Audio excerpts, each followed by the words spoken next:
Look, folks, the only way to reduce your incident rate is to actually look at, well, what is truthful reporting and how do we have a clear picture of what's actually going on.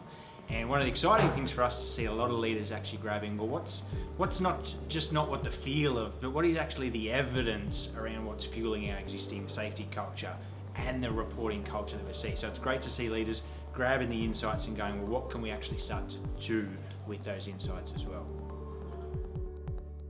I really found the Masterclass this morning useful for my role in the sense that it explained things in simple terms on how to improve any organisation, how to look at the risk from the bottom up and from the top down.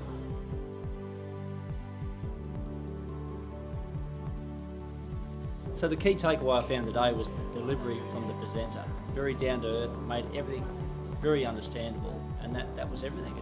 We had a great morning.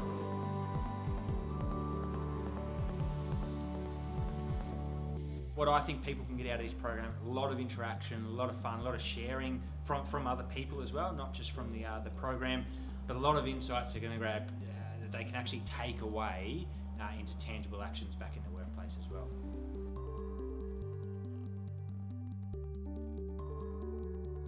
Yeah, as a safety manager, I find it most valuable in working around and understanding about near misses and about the incidents, and how the best way to interact when I go back to the workforce anyway. I would definitely recommend Sentis Masterclasses to anyone in the industry of helping people perform better. It's unbelievable. Do it.